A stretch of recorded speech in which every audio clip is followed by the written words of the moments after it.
is enough. উত্তর প্রদেশের culture, বিহারের কালচার,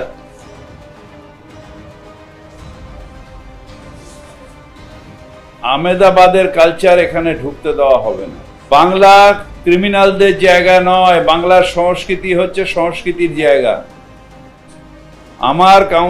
আমাদের কাউন্সিলরকে খুন করলে, যদি খুন হতো তাহলে তার পরিবারের একটা প্রাণ যেত, মানে তার পরিবারের ক্ষতিগ্রস্ত হতো, আমার দল ক্ষতিগ্রস্ত হতো। তাই পুলিশকে বলবো, অ্যাক্ট নাও, অ্যাক্ট নাও। মুখ্যমন্ত্রী বলার পরে কেন আর্মস ঢুকছে, কি করে আর্মস ঢুকছে, ইন্টেলিজেন্স কোথায়, নেটওয়ার্ক কোথায়, হোয়াইট এত বাইরের ক্রিমিনাল আসছে কি করে, ওয়্যার ইজ দ্য নেটওয়ার্ক?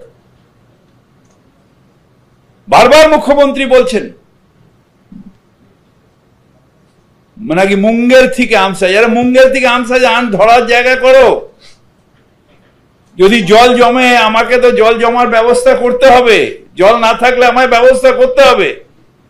সেরকম তোমাকেও তো যখন বাইরের থেকে আমস আসে, সে আমসটা না আসার তো তোমার ব্যবস্থা করতে হবে। তোমাকে তো আমি গিয়ে জিজ্ঞেস করবো না যে জল জমাটা কি করে বন্ধ করলাম, তা তুমিও করো। সংস্কৃতি মাথা চাড়া দেওয়া সুশান্ত ঘোষের আটকানোর কথা নয়, ফিরহাদ হাকিমের আটকানোর কথা নয়, এটা আটকানোর কথা পুলিশের। পুলিশকে তাই বলছি, পরিষ্কার করে পুলিশের উপর আস্থা না রাখতে পারে তো সেই পুলিশ রেখে লাভ কি?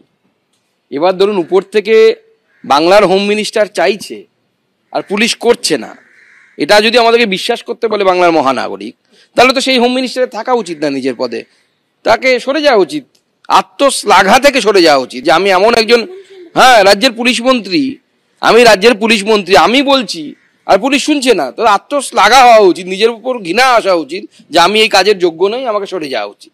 তো মহানাগরিক কি বলছে আমি বুঝতে পারছি না, নাকি ড্যামেজ কন্ট্রোল করার জন্য এগুলো নাটকবাজি হচ্ছে সেটাও